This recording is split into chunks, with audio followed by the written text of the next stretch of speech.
Sorry, having technical power. All right.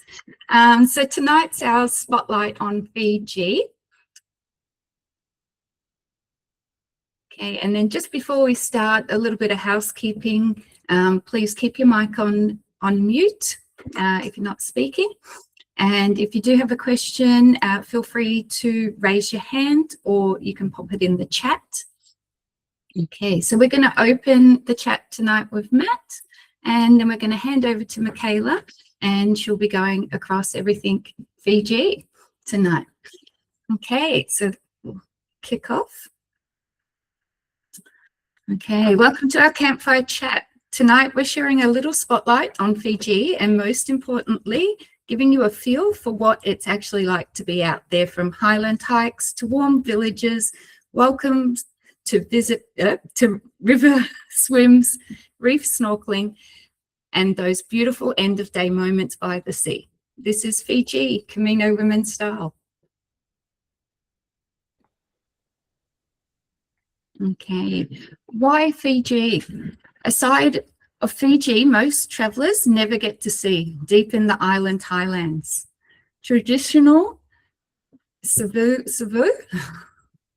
ceremonies and genuine village hospitality, trekking through rivers, forests and mountain scenery, snorkeling, beach time and coastal beauty woven into the adventure. Space to share stories, laugh over meals and build real connections with fellow Camino women.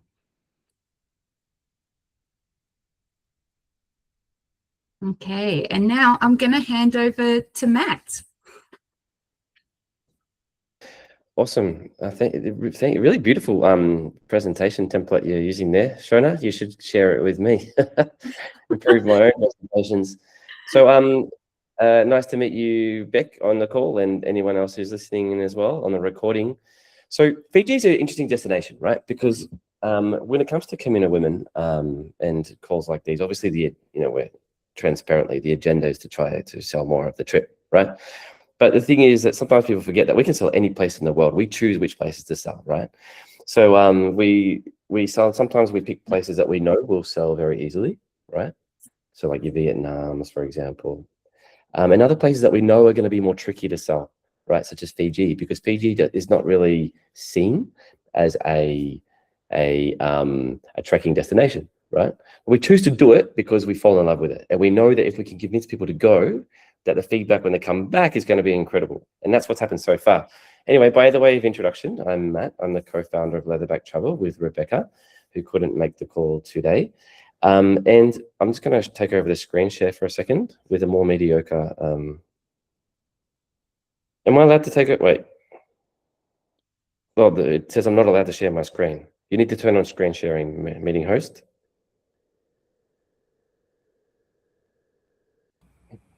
Can I get some technical assistance?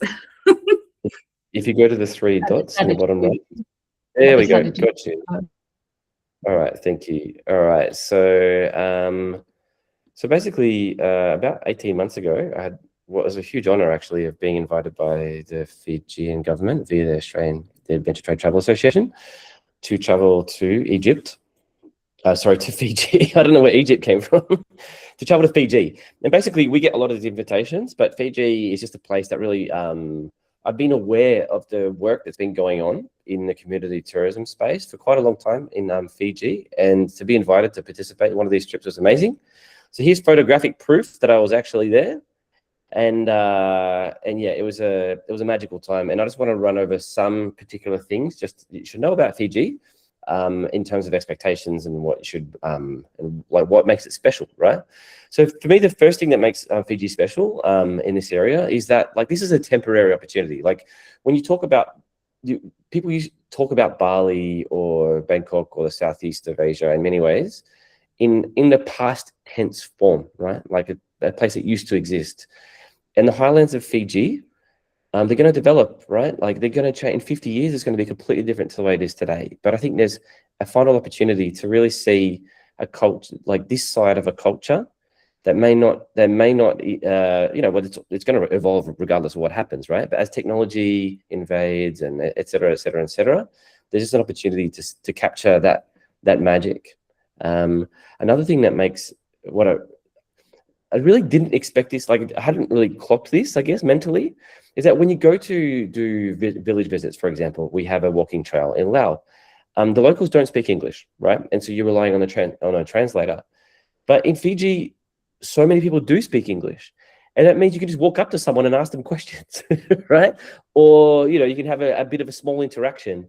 And it's actually a place that that little thing actually just makes the experience actually more magical than I was expecting, because you can get over that hump of communication much faster.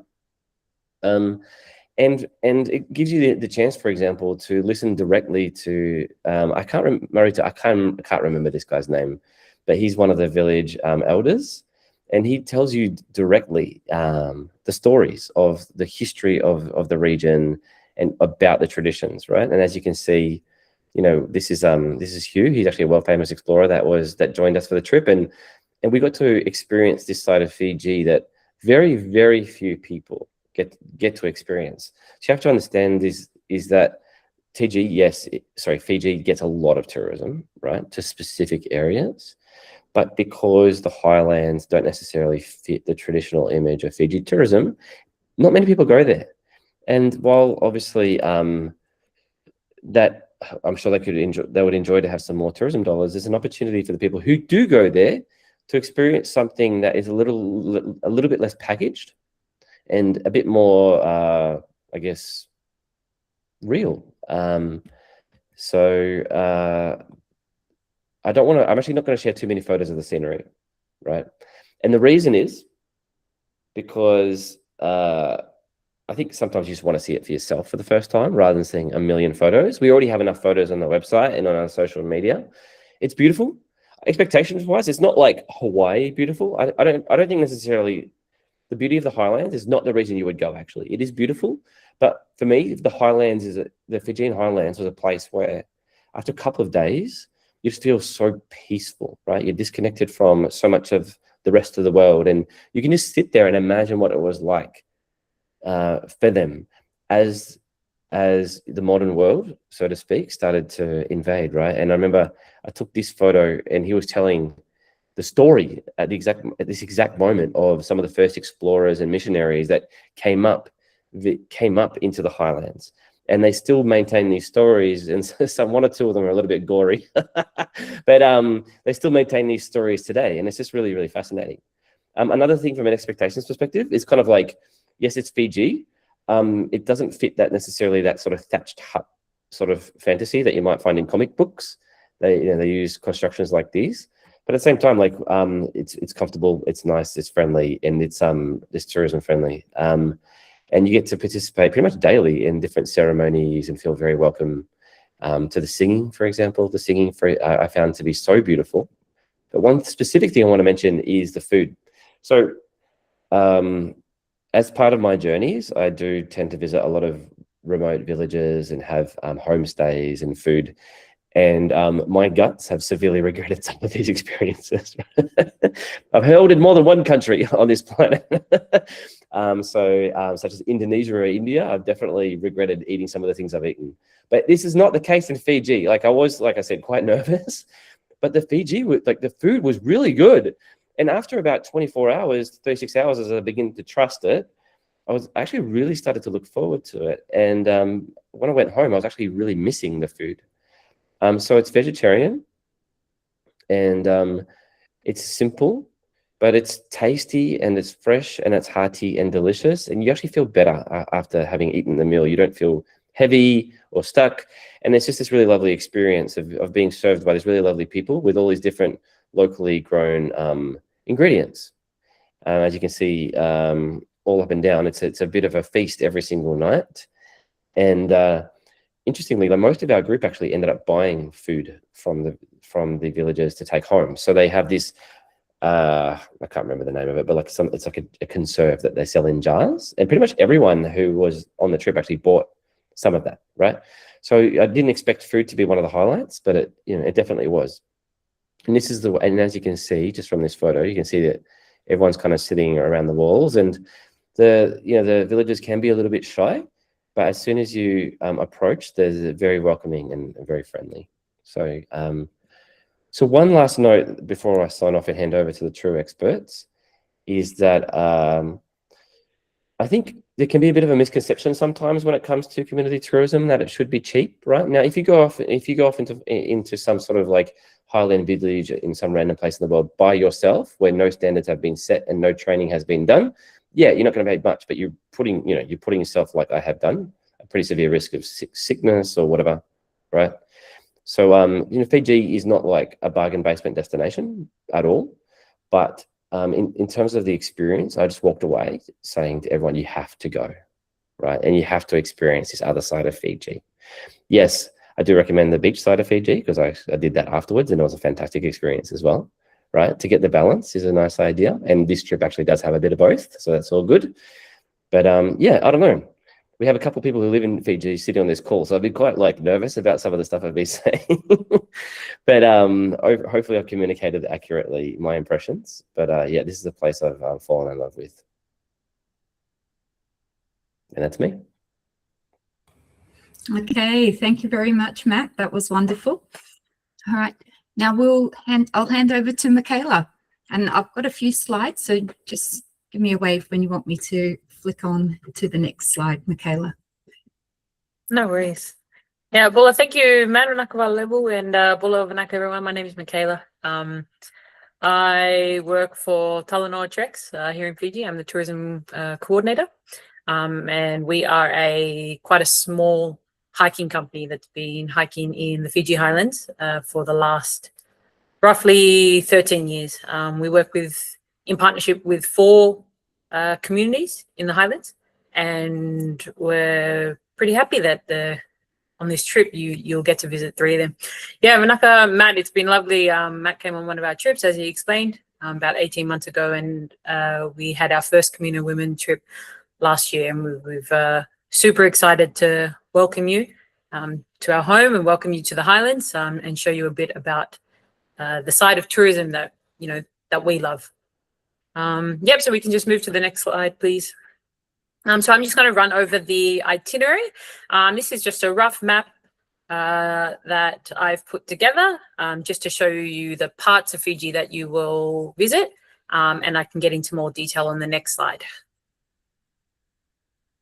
Awesome. Okay, so day 1. So it starts with your welcome day. So everyone will be flying into Nadi, where our international airport is, and you'll be staying just roughly about 20 minutes away from the airport in a place called Vunda. And we'll look after all the transfers and everything and make sure that you guys are welcome properly and you get to the hotel safe. The first night will just be sort of a welcome dinner where we'll visit one of our partners that we've been working with for a long time, and hopefully we would like to just showcase a bit of the Fijian menu and stuff that you can look forward to in the Highlands. But really this night we just want everyone to sort of welcome each other, just to meet everyone, and just to brief you a bit about the trip and where we're going to go.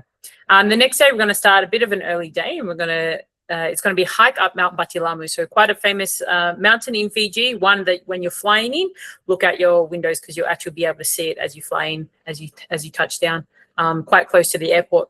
But this hike, it's roughly a 4.5 kilometer hike up, and up the top, when we get up to the top, we'll stop there and have a lunch, and if it's a clear day, you should be able to look over Nadi, and you might even see some of the planes coming and touching down at the airport, and you'll be able to see, we sort of can show you a bit where the mainstream tourism is, and then you can see a bit down into the rural parts of Fiji. But this hike, it's not a particularly, I wouldn't call it a difficult hike, although the distances are quite short. In Fiji, one thing that I like to remind everyone is that hiking in Fiji is a little bit different to hiking elsewhere around the world. Although the distances are short, our humidity here is pretty high, and our trails are not, they're not built trails like you would get elsewhere in the world. So it does make the hiking a little bit more difficult, but it's definitely doable for anybody of a good fitness, but you don't need to be crazy fit for these hikes. Definitely doable for almost anybody, and you'll definitely feel quite accomplished afterwards. So that's the first day, and that's quite close to where you'll be staying. And that night you'll come back and you'll stay at the same hotel. The next day we're going to get up a bit early and we're going to drive to the northern coast of Viti Levu, which is Fiji's main island, where you'll be staying for a few nights. And the first visit, we'll visit Waitika Farm. So Waitika Farms, it's a bee farm. And as you can see on the slide, some of the girls last year were able to actually put on the bee, I don't know what you would call them, the bee costumes, and get a bit of a taste of bee farming. But this is actually owned by one of Bee Suits. That's the one. This is owned by someone that we partner with quite often. Her name is Jean. And she is a passionate yoga instructor and very passionate about bee farming, producing honey, selling organic honey products to Fiji, and also a bit of beeswax products. And she'll talk to you a bit about Fiji's protected bee economy, honey economy, and sort of talk you through how she makes her products, and even you guys will get a bit of a chance to make some of the products. That's sort of in the morning time. We'll have a bit of lunch there at the farm, and then we'll head on to the Girmit Kitchen Experience. So the Girmit Kitchen Experience is I guess it's a authentic, they're sort of showcasing, it's run by a all women's group, who are descendants of the Girmit, their ancestors are Girmit indentured labourers who came to Fiji many, many years ago. And this is basically it's a cooking experience, and they'll take you through a bit of how preparing food, Girmit / it's a bit of a combo of Girmit and Indian and Fijian, and how it's changed over the years, but talk to you a little bit about the history and the importance of the Girmit history in Fiji. At the end of that, you'll end it with sharing a meal with all the women there. And also I saw that last year the ladies like to showcase a bit of the sari wearing and show everyone how to put on the sari. So that's the end of day 3. On to day 4.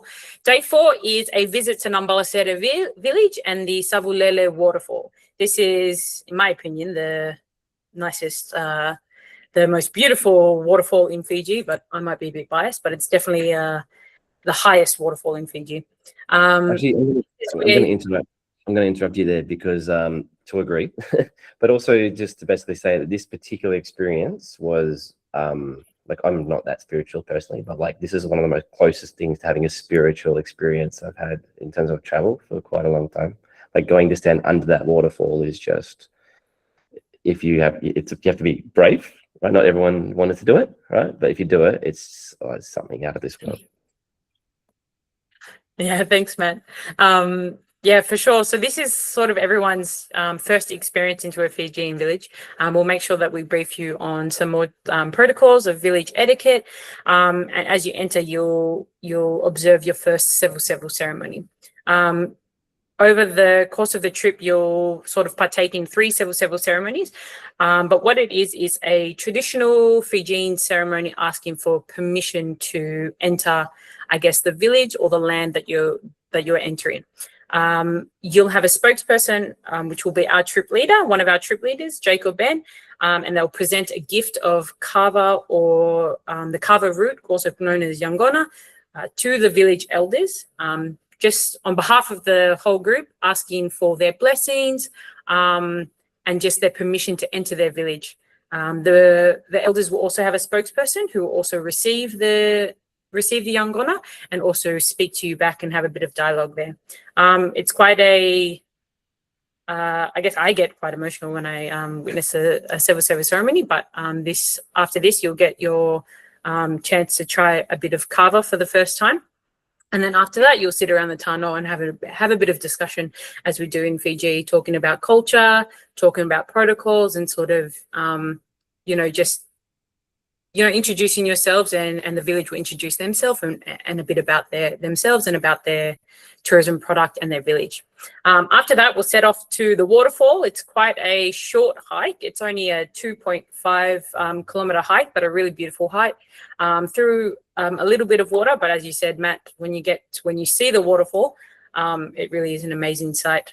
These photos don't do it justice, but definitely recommend that, making sure that all of you take your swimming attire. You'll be led there by the guides of the village, the ones who live in that village, and they're the ones who are responsible for protecting that waterfall.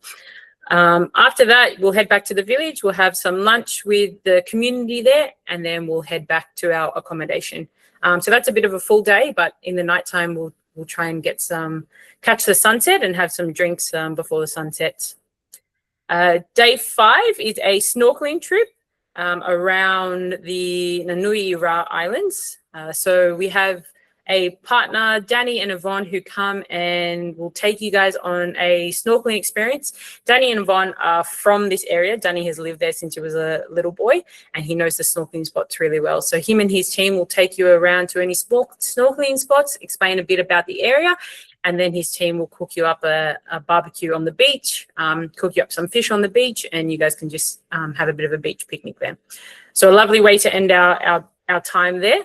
After that, we'll head back to shore, and then we'll drive into the Highlands. So the drive into the Highlands is roughly about a 2.5-hour drive from there, but a really beautiful drive and a different sort of scenery to what you would have seen on the drives the previous day.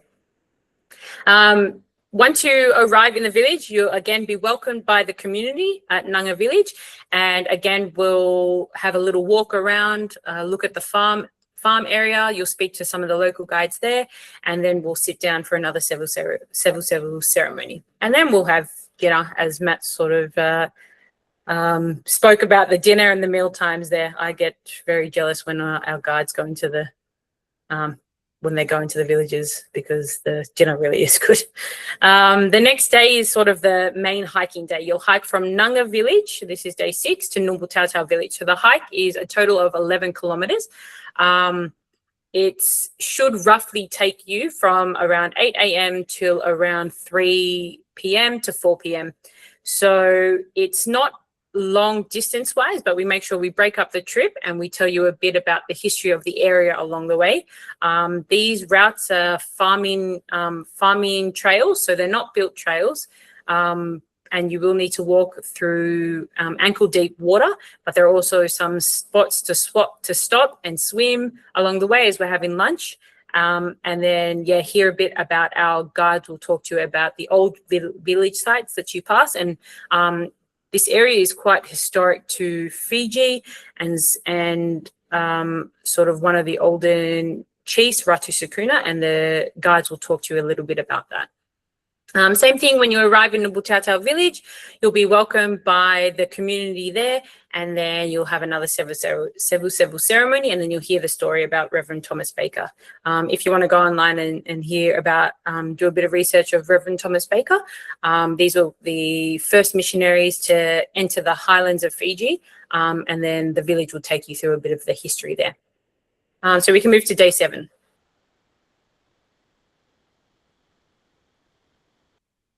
Day 7, we'll complete a circular hike from Numbultautau Village. This really is quite a beautiful hike. You go down into the valley around the Singatoka River, one of the largest and most famous rivers in Fiji, and then you'll be able to see a natural water slide there. This really is just a really beautiful hike.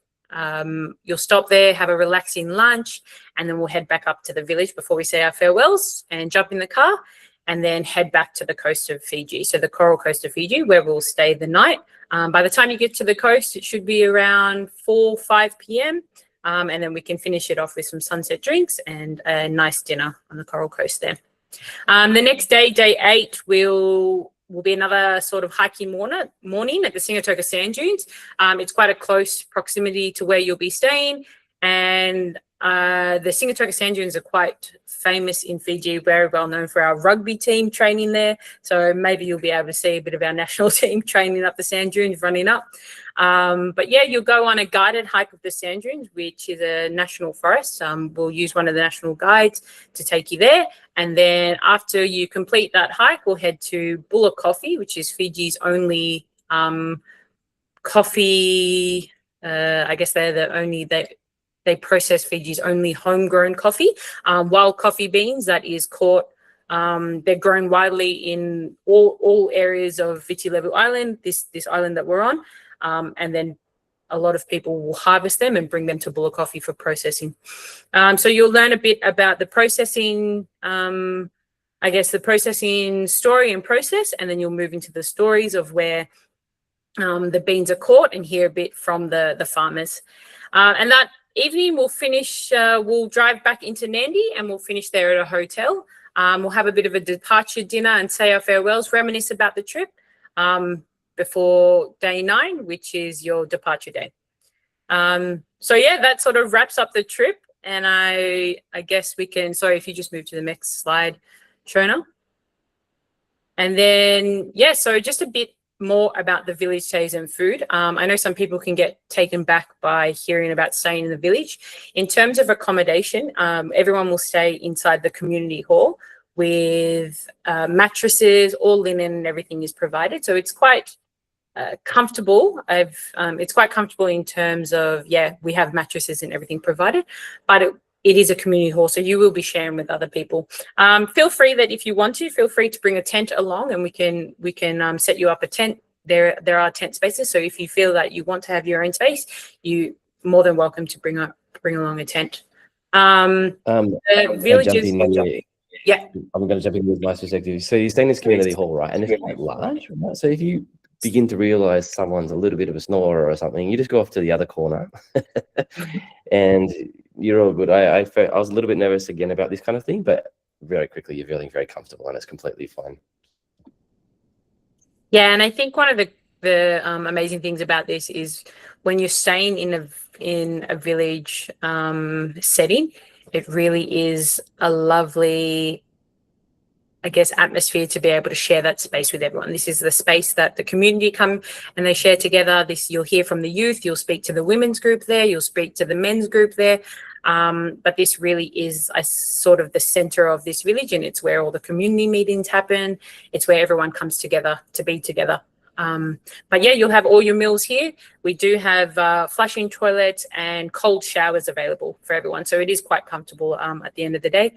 And you just remember it's only 3 nights. And then at the end of that, you'll be back on the coast into a nice comfy bed. But it definitely adds to the experience. Yeah, we can move to the next slide, please. I guess Matt sort of already touched on this and why some reasons people like to come on our trips and why we hold these trips. We are a social enterprise, so all of our work is around communities, is around bringing guests into those communities and showing a little bit of Fijian hospitality, and I guess a bit of the Highlands hospitality, which is different to elsewhere in other places you go into Fiji. So I know that where we go, all the women's group do all the cooking for the guests, and they have a few groups set up, and they really are quite, I guess they're quite competitive amongst each other, just because they really are proud to host people in their communities. They're really proud to have people try their food. All this food is homegrown. They grow these ingredients and then they're preparing it for you. And they'll be there to talk to you about how they've made this, how they've grown it, who's done it, where they learned this recipe from. But it really is very different to everywhere else in Fiji, and it's something that we love. We love to connect with the community and not only learn from them, but also share a bit about yourselves and a bit about the guests that are coming in, so that it's a bit of exchange and who's, both parties are learning from each other. Awesome. We can move to the next slide. Yeah, so last year was the first trip that we had with the Camino women, and it was a lovely trip. It was awesome. I think we may have one of the group members on the call today, but it was great to have all the women together. And it was, for me, it was my first women's trip, which is a bit different to all the other the groups we host. But I think we're going to hear shortly from someone who attended. Sorry, I actually can't see who the name is. But yeah, other than that, if anyone has any questions, feel free to ask away. But we're here to help you, here to answer anything you guys need from us. But thank you very much. Thank you, Makayla. That was wonderful. Did anyone have any questions while we're here? Okay. I'll just move on. So we were going to have Sarah, but unfortunately she wasn't able to make it, but she has sent through a couple more images from her trip. So Sarah was on the last trip last year. Okay, and she's shared a few images here. You've got the sand dune going up the climb. Makayla, you're probably better at telling where these actually are. Yeah, so those I might jump in if that's okay. Yeah, sorry, go ahead, I got to tag along, which was awesome on the first trip. It was a lot of fun, and I think one of the things that Sarah mentioned was the fact that they got to meet so many female guides. We've really tried over the years to ensure that a lot of the women in the communities are supported, not just obviously with the catering, but also to guide. And so we have some really amazing female guides who just loved having all women groups, because I think they welcome the opportunity to just connect with women from all over the world. So so that was really special. So yeah, we've got the sun dunes, there's this day snorkeling, there's another photo of the community hall and the feasts. Do get some yoga practice in before you come, because all of the meals are taken on the floor. So you do spend a lot of time cross-legged. But yeah, it's as Makayla was saying, really great way to connect with community. Beautiful. Thank you. Okay. So I think we'll probably look at wrapping up, but if anyone had any questions, yes, Sophie. Yeah, just wanted to say like a huge thank you for the guiding last year, Makayla, today. That's amazing as well to hear what you had to say, and that obviously amazing. But I also want to give a bit of a behind the scenes in that, last year was our first departure, and often with the first one there can be teething problems and things to improve on.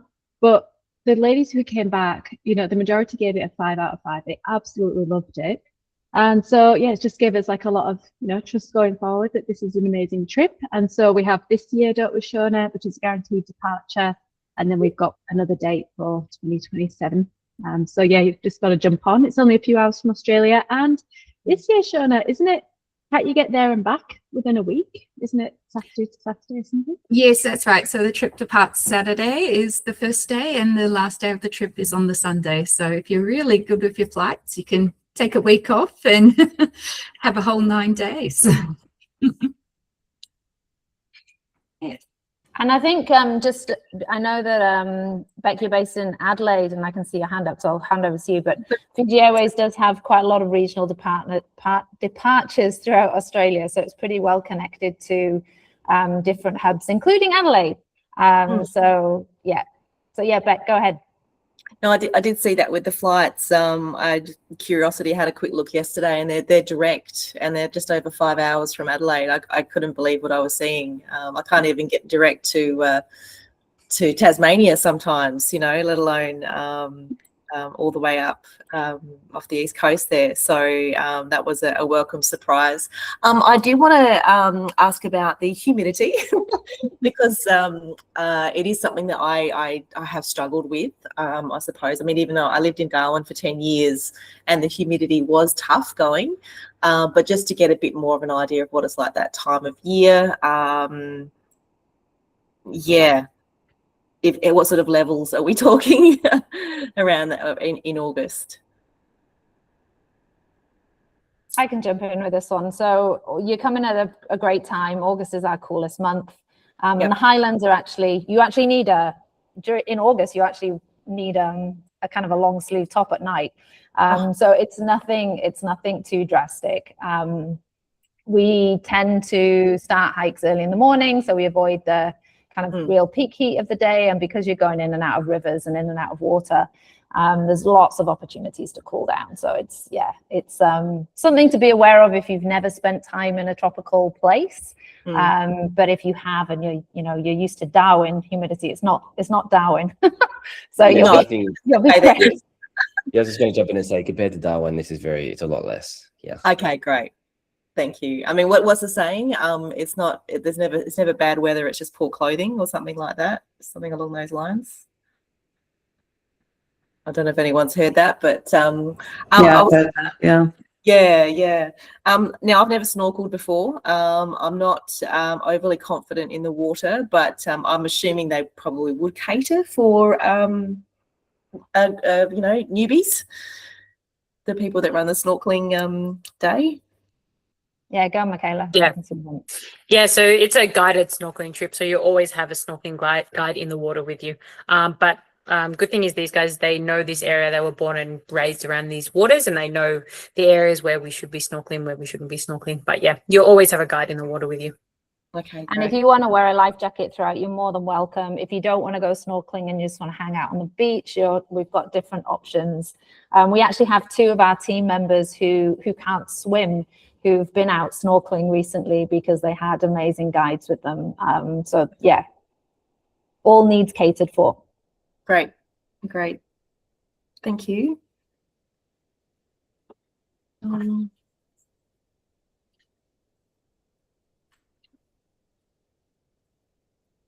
don't think I really have anything else apart from booking flights and possibly the idea of staying on for an extra couple of days and what the recommendations may be. I think it was it Matthew that said doing a couple of beach days at the end of the trip was what he suggested. Just people's thoughts on staying on a few extra days afterwards. Because if I can get out of an end of month for work, which is what I'm going to need to do to make this trip happen, I'm going to make the most of it. Yeah, good thinking. Are you a beach lover? Sorry, go ahead, Pippa. Oh yeah, just are you a beach lover? I'll definitely go. Fiji beaches and the water are beautiful. Yeah. I mean, that's what, you sort of see on TV, and how I've always seen Fiji depicted in those tourism commercials of the beaches, etc. So yes, it'll be nice to visit, but I don't mind either way. But any suggestions? I mean, it doesn't have to be on the call tonight. I'm sure there'll be time to work something out after this. Yeah. So this is it's a bit of a timing thing a little bit as well, because the place that I went to requires getting out to an island, a different island, getting back, which is absolutely wonderful. You just got to have a few more days, and that's called Coconut Beach Resort on the Yazawa Islands, one of the most magical experiences of my life. But like, I don't know anything on the sort of the big island that I could recommend, and I think that would be down to Marita or Makayla for that sort of recommendation. Sure. Yeah, it depends what sort of beach you're after. For us, definitely, I'd firstly recommend the Yazawa Islands visiting, but that is where you leave from Denarau Marina, which is close to Nandi, and you need to catch a ferry out, but the ferry leaves quite early in the morning, so it would be you stay that night, and then on departure day we can get you to Port Denarau quite early in the morning. Oh, not too early. I think it leaves at around 8:30 a.m. And then it's a trip out to the Yazawas. Which for us, we actually took our team out there a few weeks ago, and that is definitely one of our favorite spots. And we work with some of the hotels out there. I think Marita has sent you a link to some of our partners from the Duavata Sustainable Tourism Collective, a collective that we're a part of. So that's sort of an island trip, but if you're looking for some more recommendations for on land, there's always quite a few other places close to it. I would just probably, maybe if I can reach out to you a bit, maybe tomorrow or next week, and give you a few other recommendations. Yeah, that'd be wonderful. Thank you. Yeah, less populated ones. I don't really want to necessarily be where I mean, in saying that, look, I don't know if I'll ever return to Fiji. I mean, I guess perhaps I will do by what everyone's saying. But yeah, so if there's, some highlights to see that in the busy part, then yeah, sure. But I'm not great in crowds, so yeah.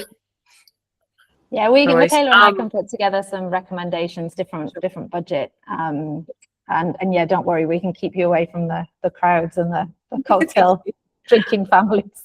Yep, that's the one. Coconut Beach. And Okay. I just wanted to say hello to Debbie. Hi, Debbie. Thanks for joining us. I know you come in a little bit later. Are you looking at joining us for a Fiji trip? Oh, you're on mute, sorry.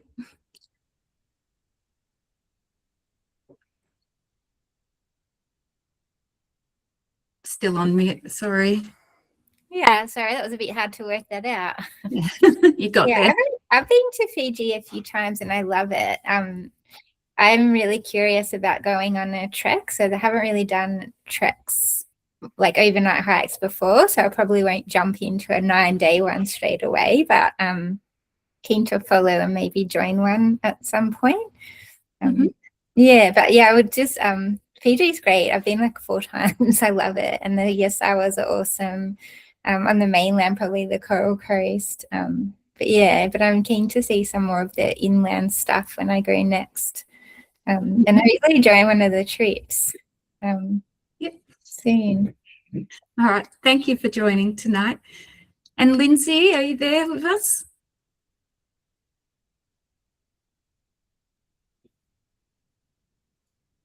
You are on mute if you can hear me.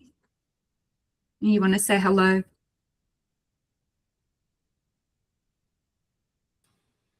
Yes, I'm sorry. I couldn't take the mute off either. Beg your pardon. Yes, I have been to Fiji a couple of times, but only to resorts. I haven't had a chance to do any trekking or exploring, and I just wondered what might be on offer. As I say, it's absolutely beautiful what I've seen, but probably not the real Fiji. So, what I've seen from my late start with you this evening was very interesting. Thank you. Perfect. So we are recording the session, and so we'll have that uploaded onto our website under our campfire chat. So you'll be able to watch the beginning of the meeting again, so you can recap. And Lindsay's so weird. There was a Lindsay Williams on our trip last year. So when I saw the name, I was like, oh, that must be the person who came with us last year. But lovely to meet you. I thought the same. English, was she by any chance? Sorry? What was she English? Welsh. Right. Well, goodness me. You're probably related. We are. Fancy that. Okay. If there's no more questions, I think we'll wrap up for tonight. Thank you very much for joining us, Makayla, and your talk about Fiji, and Marita, and of course, Matt, thank you for coming along and sharing as well. And thank you, Shona, for organizing it. That was wonderful. Perfect. Thanks, Shona. Thanks, guys. Thank you, Shona. Thanks, everyone. Good Lovely to night. meet you all. Bye. Bye. Bye-bye. Mother.